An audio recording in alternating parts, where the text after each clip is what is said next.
Bonjour à toutes et à tous et bienvenue dans cette présentation de formations en ligne. Aujourd'hui, on s'attaque à un sujet qui est absolument partout autour de nous, l'énergie. Mais attention, pas de panique, on ne va pas se lancer dans un cours de physique super théorique, non. L'idée, c'est plutôt d'ouvrir ensemble une sorte de boîte à outils.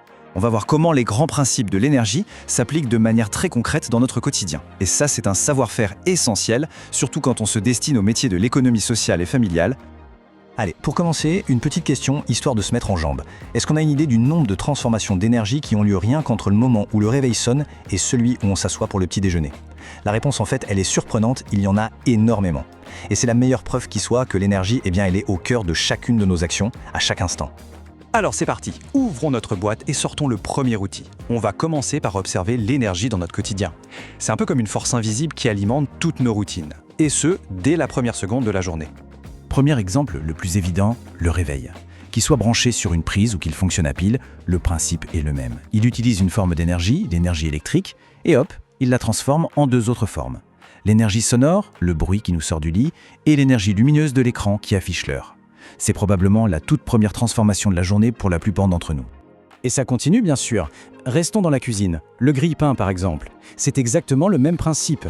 De l'énergie électrique entre dans l'appareil et elle est transformée en énergie thermique, c'est-à-dire en chaleur, pour griller nos tartines. Ces petites transformations sont si constantes, si banales, qu'on finit par ne même plus y penser. Bon, on parle de transformation, de chaleur, de lumière, mais au fond, c'est quoi l'énergie? La définition fondamentale, c'est celle-ci. C'est la capacité à faire un travail ou à provoquer un changement. Faire bouger un objet, le chauffer, l'éclairer. En somme, c'est le moteur de tout ce qui se passe autour de nous. Passons maintenant au deuxième compartiment de notre boîte à outils. On va voir que l'énergie, en gros, elle se présente sous deux grands états.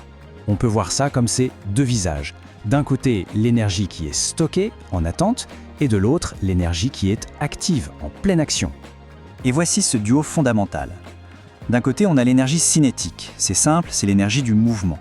Une voiture qui roule, le vent dans les arbres, une personne qui court, tout ce qui est en mouvement possède de l'énergie cinétique. De l'autre côté, on a l'énergie potentielle. Comme son nom l'indique, c'est une énergie qui a le potentiel de faire quelque chose. Elle est stockée, prête à être libérée. L'énergie cinétique, c'est donc vraiment l'énergie de l'action, celle qu'on peut voir. Le point commun entre une voiture sur l'autoroute, les pales d'une éolienne ou l'eau d'une rivière, ils sont tous en mouvement.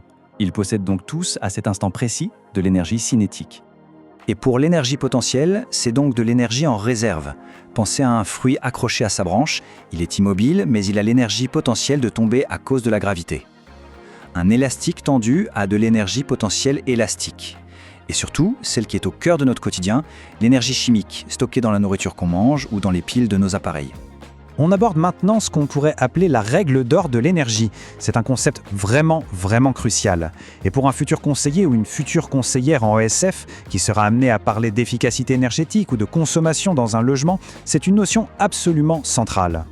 Cette règle, elle est parfaitement résumée par une phrase que tout le monde connaît, celle du chimiste Antoine Lavoisier. Rien ne se perd, rien ne se crée, tout se transforme. Ça veut dire quoi concrètement? Ça veut dire que l'énergie ne peut ni apparaître à partir de rien, ni disparaître complètement. Elle ne fait que changer de forme, passer d'un état à un autre. C'est une loi universelle. Prenons un exemple tout simple. Une ampoule alimentée par une pile. Au départ, on a l'énergie chimique stockée dans la pile. Quand on allume, cette énergie se convertit en énergie électrique, qui se met à circuler dans le circuit. En arrivant dans l'ampoule, elle se transforme à nouveau. Une partie devient de l'énergie lumineuse, la lumière qu'on voit, et une autre partie devient de l'énergie thermique. C'est la chaleur qu'on sent si on touche l'ampoule. L'énergie de départ a été entièrement transformée. Rien ne s'est perdu. Allez, on monte encore un peu le niveau avec un outil très puissant de notre boîte, la thermodynamique. Bon, le mot peut faire un peu peur, mais en réalité, c'est juste l'ensemble des règles qui expliquent comment la chaleur et l'énergie se comportent. Et c'est essentiel pour comprendre le chauffage, la cuisson ou l'efficacité de nos appareils ménagers. Le premier principe de la thermodynamique, en fait, il ne fait que confirmer ce qu'on vient de voir avec Lavoisier. L'énergie totale d'un système se conserve. Elle ne change pas de quantité, elle peut juste être échangée, soit sous forme de chaleur, soit sous forme de travail, c'est-à-dire de mouvement. Et voici le second principe.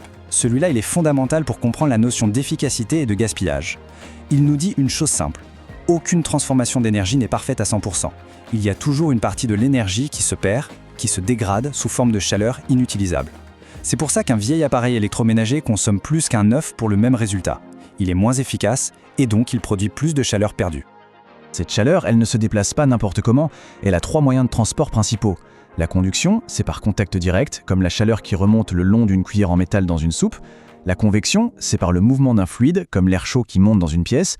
Et enfin, le rayonnement, c'est le transport par des ondes, comme la chaleur du soleil ou d'un radiateur. Et voilà, on arrive à la dernière section, et sans doute la plus importante. C'est ici que tous ces concepts, toute cette théorie deviennent des outils de travail concrets pour un conseiller en ESF. Des outils qui permettent de résoudre des problèmes bien réels sur le terrain. L'objectif ici est très clair, on va voir comment la compréhension de ces principes permet de passer de la théorie à la pratique. Comment analyser une situation, identifier des problèmes de consommation d'énergie et surtout proposer des solutions qui marchent. Ce tableau, c'est l'illustration parfaite du second principe. Prenez le moteur B, son rendement est de 60%. Ça veut dire que 60% de l'énergie du carburant est transformée en mouvement utile. Les 40% qui restent sont perdus en chaleur. Le moteur A, lui, est bien moins efficace. Il gaspille donc beaucoup plus d'énergie en chaleur pour le même travail. Moins de rendement, ça veut dire plus de gaspillage. On a vu que la chaleur se déplace par contact, par conduction.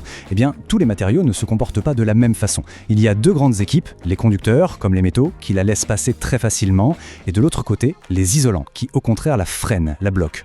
Et ça, c'est la clé de notre étude de cas. Pour mettre tout ça en pratique, rien de tel qu'une situation concrète. Imaginons la famille Dubois. Leur problème est un grand classique que beaucoup de conseillers ESF rencontrent. En hiver, les factures de chauffage explosent. Le diagnostic est simple. La maison est une passoire thermique. La chaleur s'échappe de partout. Alors, comment notre boîte à outils va-t-elle aider la famille Dubois ? Eh bien, en appliquant directement les principes qu'on a vus. En isolant les combles, on va bloquer la convection. On empêche l'air chaud de monter et de s'enfuir par le toit. En installant du double vitrage, on piège une lame d'air qui est un très mauvais conducteur pour bloquer la conduction de la chaleur vers l'extérieur. Et le résultat ? Il n'est pas théorique, il est bien réel et il se voit directement sur la facture. 30% de réduction. C'est la preuve ultime que de comprendre les flux d'énergie, ça permet d'avoir un impact direct, économique et social sur la vie des gens. On termine avec une question pour aller plus loin. Maintenant que cette boîte à outils est ouverte et qu'on a ces clés de lecture, combien d'autres problèmes du quotidien peuvent être analysés et résolus ? De la condensation sur les fenêtres au choix d'un appareil de cuisson, maîtriser ces concepts, ça transforme notre vision des choses. Ça donne les moyens d'analyser, de comprendre et surtout d'agir efficacement.